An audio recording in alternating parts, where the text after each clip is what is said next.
بسم اللہ الرحمن الرحیم نحمدہ ونصلی علی رسولہ الکریم۔ 1 منٹ کا مدرسہ، سبق نمبر 34۔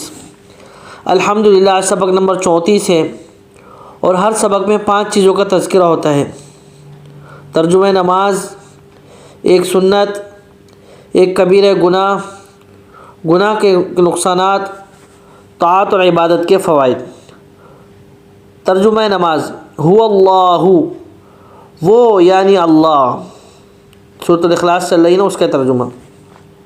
ایک سنت، کل سجدے کی یہ سنتیں بیان ہوئیں۔ پہلی، دونوں ہاتھوں کے درمیان سجدہ کرنا۔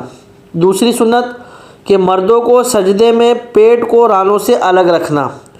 اور آج کا سبق سجدے کی سنت نمبر 3 کہ مردوں کو پہلوؤں کو بازوؤں سے الگ رکھنا، یعنی جو بازو ہیں ان کے جو بازو کے جو سائڈ ہے، یعنی جو دونوں پسلیوں کا اطراف ہے، تو بازو ان سے نہ لگے ہوں بلکہ سجدے کی حالت میں ان سے الگ ہوں، یہ سنت ہے۔ ایک کبیرہ گناہ، بڑے بڑے گناہ جن پر سخت عذاب کی وعیدیں آئی ہیں، ان میں سے ایک بڑا گناہ ہے ماں باپ کی نافرمانی کرنا اور ان کو تکلیف دینا۔ یہ کبیرہ گناہ ہے، بڑا گناہ ہے، بلکہ حدیث شریف میں آپ صلی اللہ علیہ وسلم نے جو سب سے بڑا گناہ ہے اللہ کے ساتھ شرک کرنا، اس کے بعد فرمایا کہ والدین کی نافرمانی کرنا، یہ سب سے بڑا گناہ ہے۔ اس سے بچنا چاہیے کہ کہیں ہماری بات سے، ہماری کسی چیز سے، ہمارے کسی انداز سے یا کسی بھی ہماری چیز سے کہیں والدین کو تکلیف تو نہیں ہو رہی، کہیں ہم والدین کی نافرمانی تو نہیں کر رہے۔ بہت احتیاط کرنا چاہیے، اللہ حفاظت فرمائے۔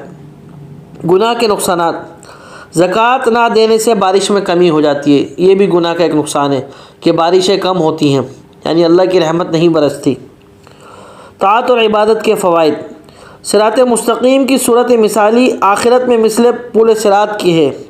پس جس شخص نے دنیا میں صراط مستقیم پر استقامت کی، یعنی صراط مستقیم کا مطلب کہ سیدھی راہ اختیار کری۔ سیدھی راہ کیا ہے؟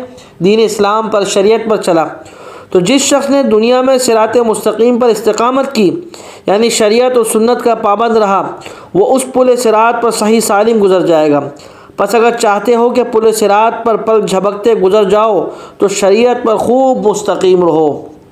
یہ نیکی کا فائدہ ہے کہ قیامت کے دن جو جنت میں جانے کے لیے جو پل ہوگا، پل صراط جس کو بولتے ہیں، اگر وہاں پر سے صحیح سالم گزرنا چاہتے ہیں تو نیکی کا فائدہ ہے کہ دنیا پر صراط مستقیم پر چلیں، سیدھی راہ پر چلیں، جو دین اور شریعت کے مطابق عمل کریں، اسلام کے مطابق اپنی زندگی بسر کریں، یہی صراط مستقیم ہے۔ اللہ پاک ہمیں ان باتوں کو سمجھنے اور عمل کرنے کی توفیق عطا فرمائے۔ وآخر دعوانا ان الحمد للہ رب العالمین۔